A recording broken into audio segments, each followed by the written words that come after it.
అందరినీ కలిసే ప్రయత్నం చేసి ఈ ప్రజాపాలన మీద ఒక అవగాహన కల్పించి ఈరోజు ఎన్నికలలో విజయం సాధించడం జరిగింది. ఈ ఎన్నిక ముఖ్యంగా ఇప్పుడే కేటీ రామారావు గారు మాట్లాడుతుంటే నేను విన్నా.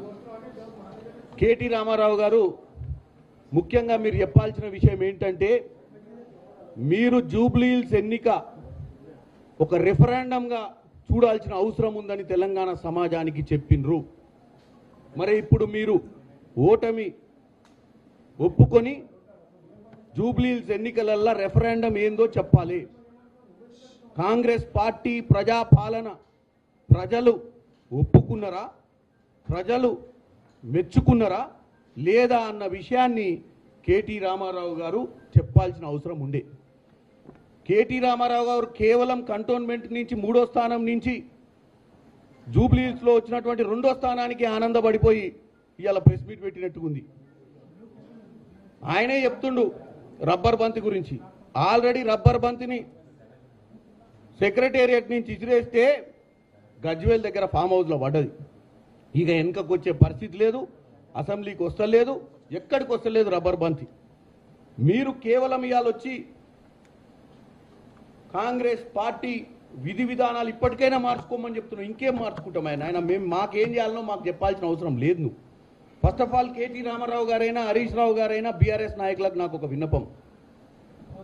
ఈ రాష్ట్రం 2014లో మొట్టమొదటిసారిగా ప్రభుత్వంలోకి వచ్చిన తర్వాత 10 సంవత్సరాలు మీరు అధికారంలో ఉన్న విషయాన్ని మీరు మర్చిపోతుర్రు. 2 దఫాలుగా మీకు ప్రజలు ఓట్లేసిరు. 2 దఫాలుగా మీరు ఎన్నో విజయాలు సాధించిరు ఇదే ప్రజల మన్ననల మేరకు. ఎందుకు? మీ మీద నమ్మకంతో ఆ రోజు మిమ్మల్ని పదే పదే గెలిపించినటువంటి పరిస్థితి తెలంగాణ ప్రజలది. మిమ్మల్ని నమ్మిర్రు. తెలంగాణ ఉద్యమంలో మీ నాయన చెప్పిన మాటలు నమ్మి ఆ రోజు మిమ్మల్ని అధికారంలోకి తెచ్చిర్రు. మరి 10 ఏళ్లలో మిగులు రాష్ట్రాన్ని అప్పుల రాష్ట్రం చేసిన విషయం తెలంగాణ ప్రజలు గమనించే మిమ్మల్ని 23లో ఓడగొట్టిరు. 23 ఎన్నికలతో పాటు అది మొదటి ఓటమి మీది. 2వ ఓటమి పార్లమెంట్ ఎన్నికలలో గుండు 0 ఇచ్చారు. 3వది కంటోన్మెంట్లో 3వ స్థానం ఇచ్చారు. 4వది జూబ్లీ హిల్స్ ఎన్నికలు. ఇంకా కూడా మీరు వచ్చి ప్రెస్ మీట్ పెట్టి తెలంగాణలో కాంగ్రెస్ పార్టీ వైఖరి మార్చుకోవాలి, తెలంగాణ ప్రజల గురించి ఆలోచించాలని చెప్పాల్సినటువంటి పరిస్థితి మాకు వినాల్సిన పరిస్థితి చెప్పే స్థాయి మీకు లేదు. ఎందుకంటే గంట క్రితమే తేలింది లెక్క. మనం ఎక్కడున్నామో మన పరిస్థితి ఎక్కడుందో. మా సోషల్ మీడియా కార్యకర్తలకు మా సోషల్ మీడియా 4 గోడల మధ్యన పెట్టుకొని ప్రచారం చేస్తూ తప్పుడు ప్రచారం చేస్తున్న వాళ్ళందరికీ నువ్వు కృతజ్ఞతలు తెలియజేసినావు. నీకుందే సోషల్ మీడియా, నీకు ఏ మీడియా లేదు. నీకున్నదే సోషల్ మీడియా. నువ్వు గ్రౌండ్లో ఏం చేసేది లేదు. నీ కార్యకర్తలలో మనోధైర్యం లేదు. నీ కార్యకర్తలు ఈరోజు బూత్లో కూర్చునే పరిస్థితి కూడా లేదు. జూబ్లీ హిల్స్ ఎన్నికలలో నీ కార్యకర్తలు బూత్లో కూర్చుర్రో లేదో కానీ నువ్వు వచ్చి ఈరోజు ప్రెస్ మీట్ పెట్టి నీ సోషల్ మీడియా గురించి చెప్తున్నావు. ఇప్పుడు బ్రహ్మాండంగా చేసిరు, సోషల్ బ్రహ్మాండంగానే చేసిరు. ఏది నిజం కాదు. నిజం ఏందంటే ఇలా జరిగింది నిజం. ఇప్పటిదాకా మీరు రోజు 4 గోడల మధ్యన ఈ స్క్రైబు ఆ స్క్రైబు ఆ వెలుగు ఈ వెలుగు వెలుగులేని వెలుగులు పెట్టి ఏం చేసిరు మీరు? మేము మాట్లాడే ప్రతిదాన్ని మధ్యన అక్షరాలు కత్తిరించి ప్రజలకు వాట్సాప్లలో పంపిస్తే ఓట్లు దండుకొని పడతాయి అనుకొని పిచ్చి ఆలోచనతో ఉన్న మీకు ఇలా ప్రజలు బుద్ధి చెప్పిర్రు.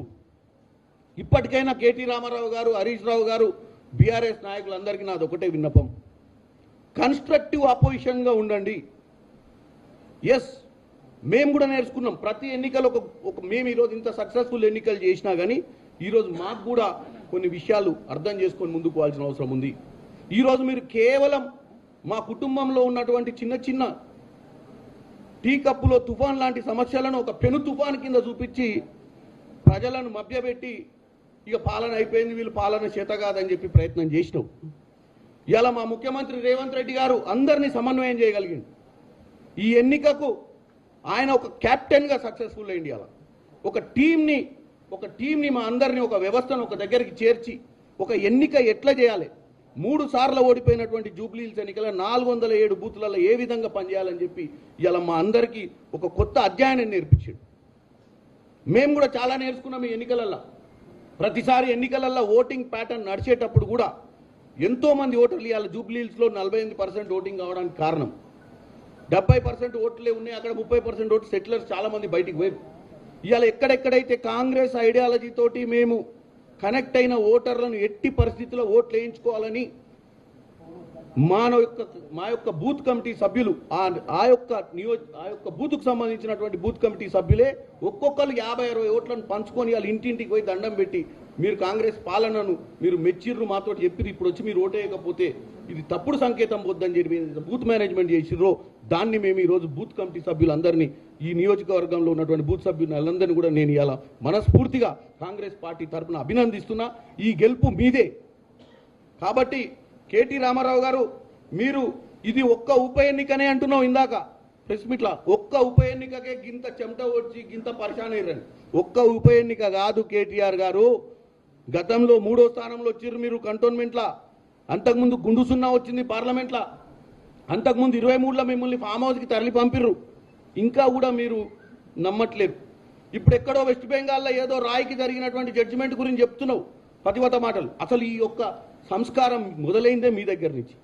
ప్రజాస్వామ్యం ఉండొద్దని, కాంగ్రెస్ పార్టీ ఉండొద్దని, ఏ పార్టీ ఉండొద్దని, తెలుగుదేశం పార్టీలో గెలిచిన వాళ్ళు ఉండొద్దని, అన్ని పార్టీలను అసెంబ్లీకి రానియొద్దని, అసెంబ్లీలో ఏకపాత్రాభినయమే చేయాలని కోరికతోటి మీరు ఈ రాష్ట్రాన్ని దోచుకోగలిగారు. ఆ రోజే కనుక ప్రజాస్వామ్యంలో అపోజిషన్ కరెక్ట్గా ఉంటే ఈరోజు మేము 38 మంది మీరు అపోజిషన్లో ఉర్రు. మీరు చేయాల్సిన పని చేస్తలేరు. ఆ రోజు అపోజిషన్ లేకుండా మీరు ఏదో చేసిరో అపోజిషన్ నుండి కూడా మీరు ఇలా అపోజిషన్ పార్టీ నాయకుడు కేసీఆర్ గారు మరి అసెంబ్లీకి వస్తలేడు. తెలంగాణ ప్రజలు గమనించాలి. ముఖ్యమంత్రిగా మీరు 10 సంవత్సరాలు ఆయనకు అవకాశం ఇస్తే అపోజిషన్ పార్టీగా ఒక్కరోజు కూడా అసెంబ్లీకి వచ్చే ప్రయత్నం చేస్తలేడు. మీ సమస్యల మీద మాట్లాడతలేడు. మీ సమస్యల మీద ఎవరు మాట్లాడుతుర్రా అంటే సోషల్ మీడియాలో మాట్లాడుతారు. ఎవరైనా సోషల్ మీడియా మాట్లాడంటే కిరాయోళ్ళు. ఇప్పుడు ఆయన చెప్తుండు స్వచ్ఛందంగా పనిచేస్తున్నారు సోషల్ మీడియాలని. ఏది స్వచ్ఛందమో ఏది అస్వచ్ఛందమో అందరికీ తెలుసు.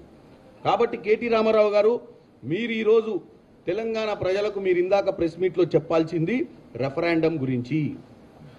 కాంగ్రెస్ పార్టీ ప్రజా పాలనను ప్రజలు అభినందించిరన్న విషయాన్ని నువ్వు ఒప్పుకోవాల్సిన అవసరం ఉంది. నేను బ్రహ్మాండంగా ఉంది, మాకు భలే చేసిరు, ప్రజలకు థ్యాంక్ యూ చెప్తున్నా, ఎందుకంటే నాకు 3వ స్థానం ఉండే మండదా కంటోన్మెంట్ ఇప్పుడు 2వ స్థానం వచ్చింది కాబట్టి థ్యాంక్ యూ వెరీ మచ్ అంటున్నావు. నువ్వు కార్యకర్తలకు చెప్తలేవు. నా సోషల్ మీడియా భలే చేసిన పని 4 గోడల మధ్య నుంచి మొత్తం బ్రహ్మరథం నడిపిరు. అసలు రాష్ట్ర